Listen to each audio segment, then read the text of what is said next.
드론이 새로운 시대를 열어갈 핵심 기술로 주목받고 있습니다. 생활, 문화, 예술 등 다양한 분야에서 활용되고 있는데요. 최근엔 국방력을 강화하는 기술로 이에 대한 위협이 커지고 있습니다. 실제 염탐은 물론 전쟁에 활용되는 사례가 늘어나면서 대응 능력 강화를 위한 노력이 이어지고 있습니다. 드론이 가진 자체적인 기술력만큼 중요한 것, 바로 해킹 방지 기술인데요. 기술력 향상과 인력 발굴을 위해 드론 해킹 방어 대회를 여는 등 다양한 노력을 이어가는 국내 기업이 있어 화제입니다. 드론 전력 강화와 해킹에 대비하는 기술력을 개발하는 국내 기업을 만나봅니다. 네, 하늘을 자유자재로 날아다니는 드론, 우리 일상에서 굉장히 자주 볼 수 있는데요. 자, 드론의 이 활용도가 높아지면서 이 보안에 대한 우려가 커지고 있다고 합니다. 유영일 대표님 모시고 자세한 이야기 나눠보겠습니다. 안녕하세요. 안녕하십니까. 반갑습니다. 예, 어서 오십시오. 이번에 파리올림픽에서도 드론이 굉장히 화제가 됐었죠. 캐나다 여자축구 대표팀이 상대팀인 뉴질랜드 훈련장에 드론을 띄워서 정보를 수집하다가 적발이 된 사례가 있었는데 뭐 사례도 사례지만 드론이 굉장히 다양한 분야에서 활용되고 있는 것 같아요. 네, 그렇습니다. 이제 드론은 그 전문가들만 사용하는 특별한 장비가 아니고요. 예. 마치 스마트폰처럼 남녀노소 누구나 활용하는 그 친근한 장비가 되었습니다.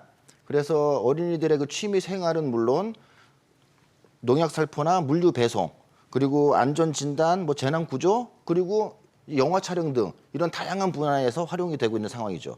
그런데 최근에 가장 주목받고 있는 분야로 보면 국방 산업이라고 할 수 있겠습니다. 예, 뭐 러시아 우크라이나 전쟁에서도 이 공격용 드론이 사용됐다고 하니까 두려운 존재로 느껴지기도 하는데, 자, 우리나라 국방부에서도 이 드론 개발에 힘을 쏟고 있다고요. 네, 맞습니다. 군에서는 이제 육군이 최초로 2018년에 아미 타이거 4.0이라는 개념을 발표를 했습니다.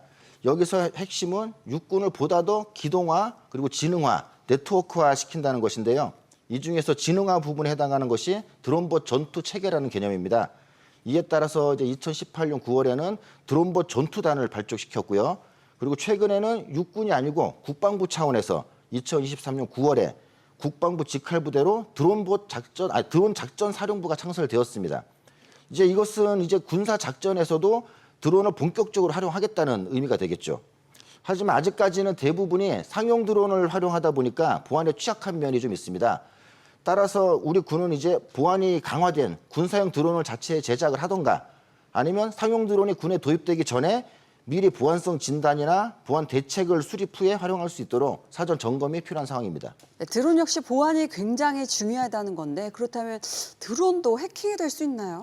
네, 그렇습니다. 드론도 역시 하나의 작은 컴퓨터라고 볼 수 있습니다. 그 작은 컴퓨터에 모터, 그리고 프로펠러, GPS 장치 등 그러한 특정 장치가 붙어 있다는 점만 다르다고 볼 수 있기 때문에 물론 해킹도 가능합니다.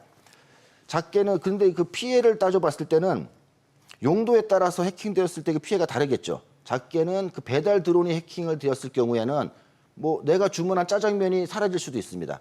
그리고 좀 더 크게 보자면 농약 살포형 드론이 해킹됐다면 주변에 있는 축사라든지 양봉장 이런 데 농약이 살포가 되면서 재산상에 큰 피해를 입을 수도 있겠죠. 예. 근데 그 중에서도 가장 위험한 경우라면은 군사 목적의 드론이 되겠습니다. 우리가 적진에 정찰을 보내는 경우라면은 우리 같은 경우는 몰래 촬영을 해야 되겠잖아요. 예. 그래서 그 적진의 근처까지는 가지 못하고 약간 떨어진 곳에서 멀리서 적진을 촬영을 하게 됩니다. 그리고 임무 수행이 끝난 드론은 다시 우리 부대로 복귀를 해야겠죠. 그런데 이때 그 드론이 만약에 해킹을 당했다. 적으로부터 해킹이 된 상태로 우리 부대로 들어온다 그러면 여기서 이제 큰 문제가 생기겠죠. 우리는 멀리서 우리 드론을 가지고 촬영했는데 적들은 우리 드론을 가지고 우리 부대 내부를 근접해서 촬영을 할 수가 있습니다. 그리고 그 자료들을 고스란히 다 가져갈 수 있는 아이러니한 상황이 발생을 하겠죠. 그런데 여기서 폭탄에 설치된 공격용 드론이었다 그러면 더 피해는 더 커질 수가 있겠죠. 너무 무서운 얘기인데요.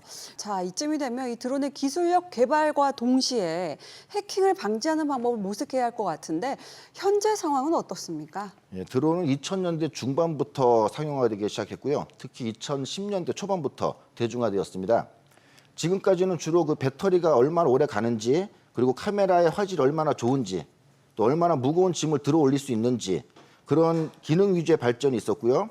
이렇게 드론에 관련된 기술은 빠르게 발전하고 있는데 상대적으로 보면 드론의 생존성 보장과 보안 안정성 강화에 대한 연구 개발은 아직 시작 단계라고 볼 수 있습니다.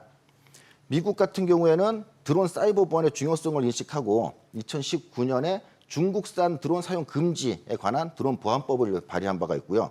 우리나라의 경우에는 2020년 12월에 한국인터넷진흥원에서 드론 사이버 보안 가이드를 발간했습니다.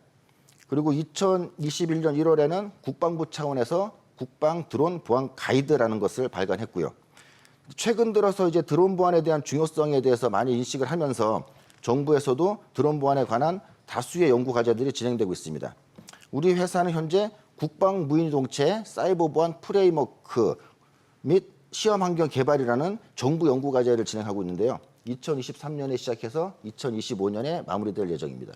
예, 드론 보안 기술력을 높이기 위해서 해킹 대회가 열린다고 하는데 어떤 행사인지 소개를 좀 부탁드립니다. 네, 헥더 드론은 한국 드론 보안 협회가 주최하는 국제 드론 보안 해킹 대회명입니다. 예. 말 그대로 드론을 해킹하라라는 의미를 가지고 있고요.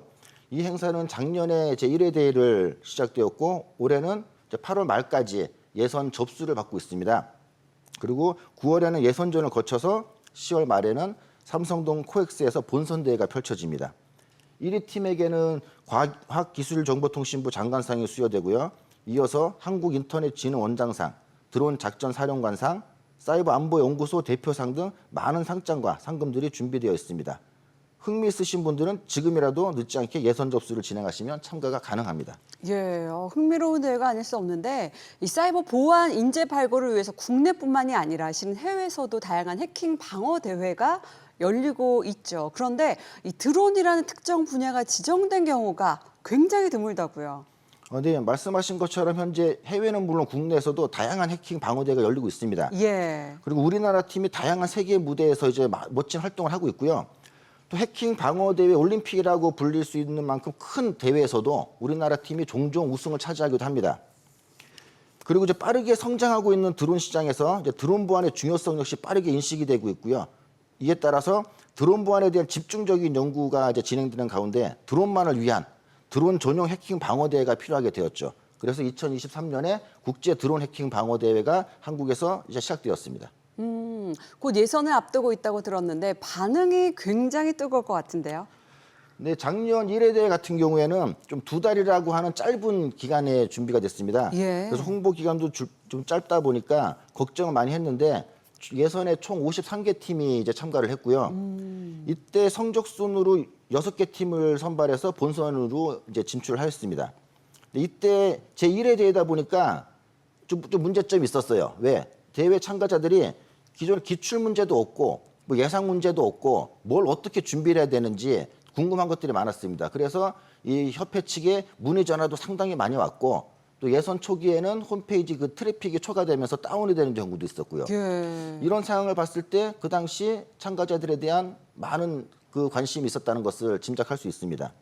그리고 대회가 종료가 되고 나면 그 풀이 과정에 대한 보고서를 이제 받고 있습니다. 그 이유는 그 인원들이 정상적으로 문제를 풀었는지 아니면 혹여나 그 부정행위가 있진 않았는지 그런 것들을 살펴보게 되는데요.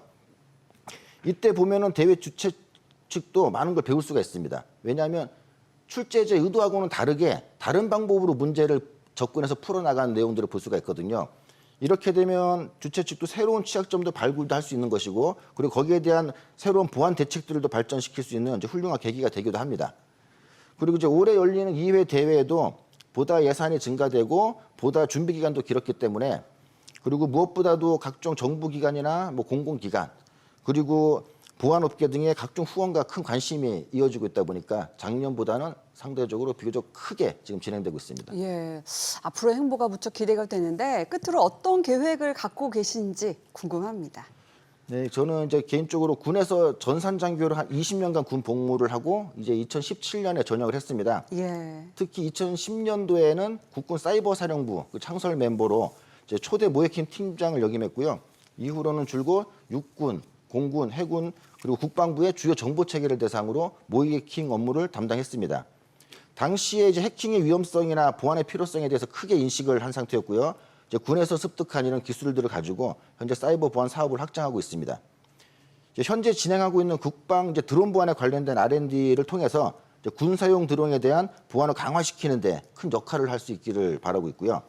그리고 현재 개발 중인 각종 보안 솔루션들, 드론 보안에 관련된 솔루션들이 2025년에 계획대로 완성이 되면 이제 저는 유럽 법인을 만들고 이 솔루션을 들고 유럽 시장을 공략할 계획을 가지고 있습니다. 이로써 이제 회사도 키우고 그리고 또 대한민국이 세계 드론 보안 시장을 선도하고 있다. 이런 얘기를 듣고 싶습니다. 예, 응원하겠습니다. 아, 감사합니다. 네, 지금까지 국방력을 높이는 드론 보안 기술에 대한 이야기 나눠봤습니다. 고맙습니다. 네, 감사합니다.